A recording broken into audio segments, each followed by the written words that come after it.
When you work in English, nobody cares that English isn't your first language. But if you can't get your fantastic ideas out of your head and into words, well, people think that you don't know what you're talking about. And in meetings, the people who sound like leaders become the leaders.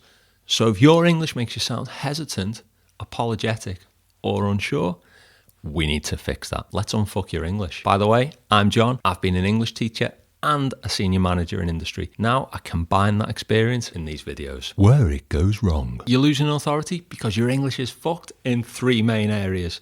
Before you speak, while you're speaking, and as you finish speaking. Let's call them before, during, and after. These are like the links of a chain. And if you show weakness at any step, the whole thing falls apart and your authority's gone. But don't worry, I've got you covered. I'm going to give you the techniques that aren't necessarily obvious, but that international professionals are using every day to demonstrate leadership and get the top jobs. Let's start here, before you speak. Before you speak. Imagine you're in a Teams meeting. You're there in your smarter shirt and your pajama bottoms, and you have something to say. Now, before you open your mouth, you might only have a split second, but a little preparation can go a long way. And this is your opportunity to enter the conversation like a boss. Think about the conductor of an orchestra, the perfect example of a leader, the only one not actually doing any work, but coordinating everything and getting paid the most. That's what we want. To start the music, they don't just go and start waving the hands. They go and wait for the attention of everyone, and then we're in. And what do the musicians do? Well, they lean in and pay close attention. Now, that pause wasn't hesitation. It was an intentional command for attention. So when you're in a Teams call and somebody asks you a question, you don't have to respond instantly. Well, you look at them or the camera and acknowledge the question. But then take your sweet time before answering. The pause is very dramatic. And just like the musicians in the orchestra, people will lean in to pay attention to your answer.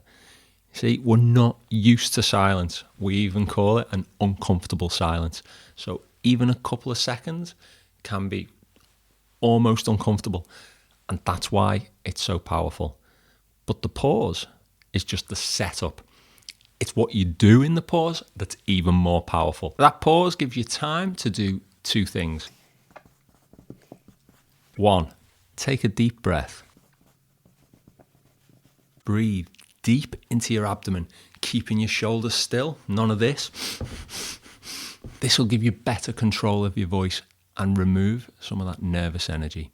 So in your pause, first thing, deep breath. Second thing, think about what to say. Like the overall idea, sure, but more importantly, know your first 5 words.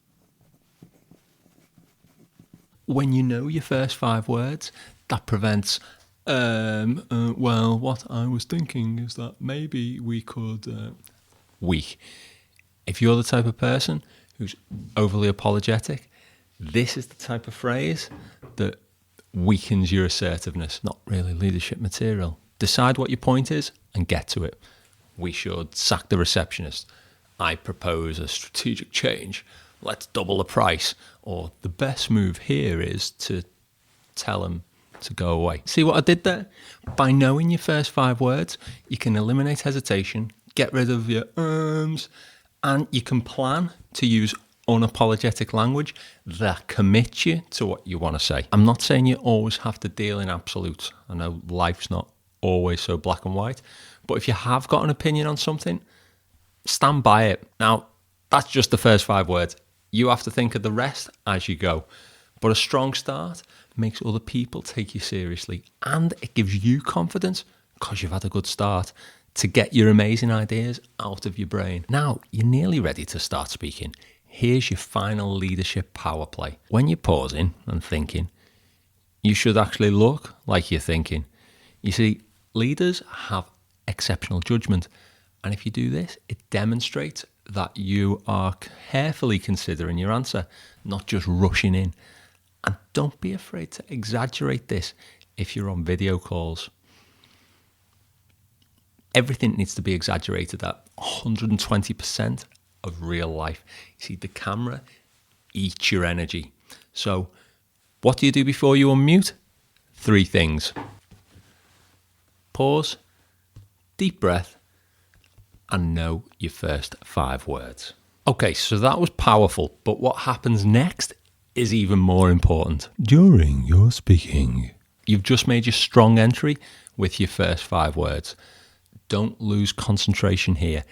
If you hesitate, you get interrupted and then you lose authority. When you're working in English, there are two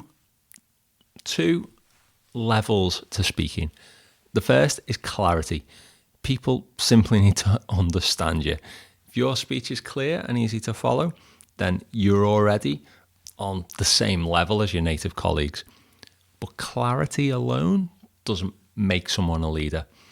What separates the leaders is the delivery. Whenever you're speaking, think of yourself as a chef. Your speech is the food, and everyone's going to eat what you're cooking with their ears. The basic idea, like the words that you're saying, are your meat and potatoes. But if you just serve meat and potatoes, it's got no flavour, so it's boring. I'm going to give you 3 extra ingredients to spice it up and keep their attention.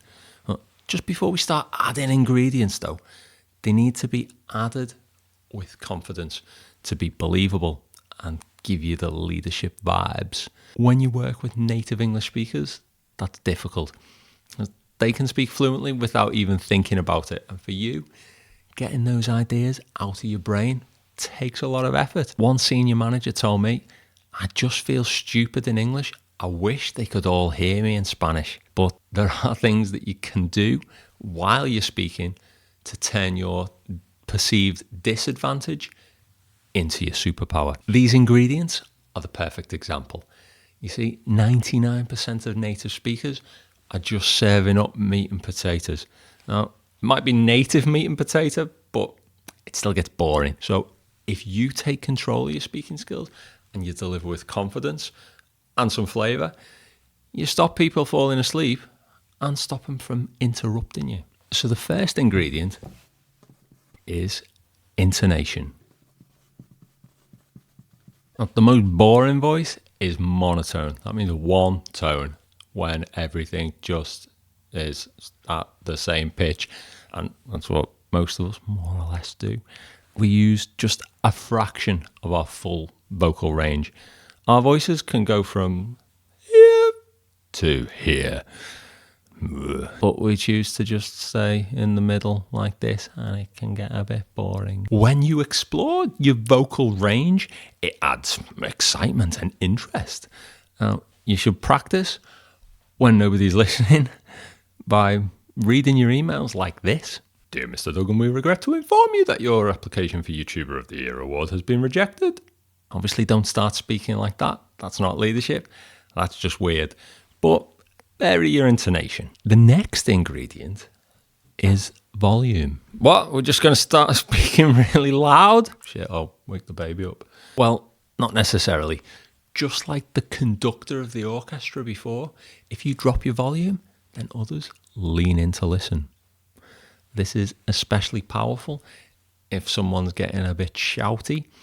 If you drop your pitch and your volume, it can disarm them immediately. They look ridiculous. You look like, oh, what's that?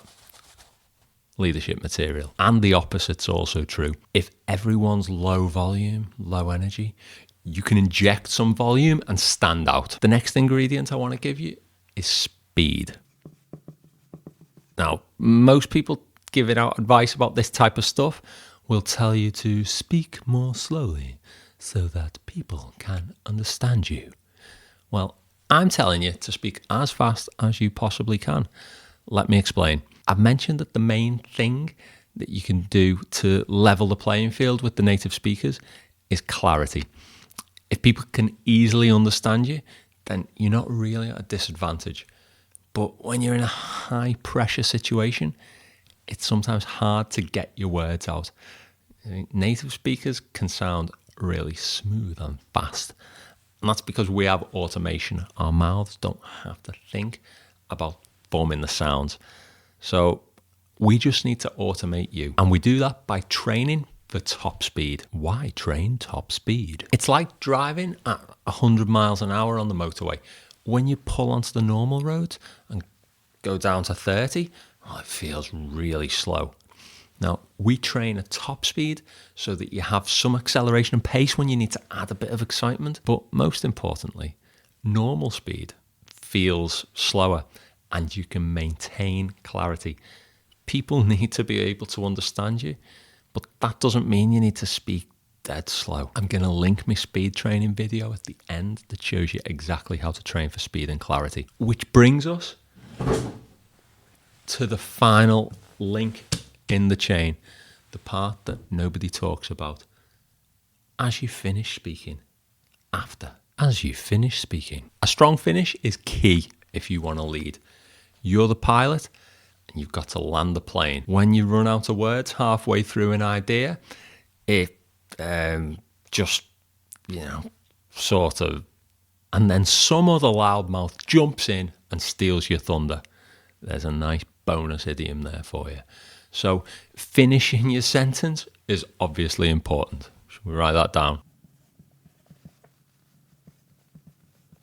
Finish your idea. But how you finish could be even more important.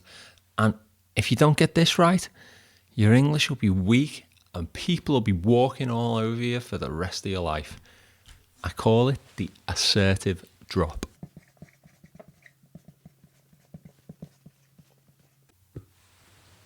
Remember in your Learn English textbooks at school, they always said if you ask a question, the intonation should rise. Is that true? I think it's true. It's taught for questions because a rising intonation like that sounds indecisive and unsure. And when it invades your normal speech, it sounds like you don't know what you're talking about. It sounds like you're asking for permission to speak. Weak. But the opposite is also true. A falling intonation sounds like you know the answer. Sounds sure, solid. I was watching this assertiveness workshop and the guy had to stand up in front of everyone and introduce himself. Hi, I'm John and I want to sound more assertive. And the trainer would say, stop, try it again with a falling intonation. And he'd go, I want to sound more assertive. And it went round and round like this. And the problem was that he couldn't even hear what he was supposed to be trying to achieve, didn't know what he was trying to do. So this rising intonation was a bad habit that he didn't know he was doing. So he couldn't even control it in a single phrase. So to be clear, we're talking about variation in the pitch of our speech, how high or low our speech is. Nervous? Confident. And we're listening out for the final sound or syllable of the phrase. That controls everything. It might be all low down and quite serious, but we can cause massive uncertainty by rising right at the end. Or we can be up and down and quite dynamic and then take control by dropping at the end. Hear the difference? You can do it for questions too. Can you finish that report by Friday, please? Well, now it sounds like you're asking, but it feels like you're telling. Power play. Next, when you finish your idea, use silence. You don't have to over-explain or justify yourself. Just stop talking and let it land. But remember, without clarity, nobody understands. And all of this is useless. So watch this video next to learn how to speak clearly under pressure.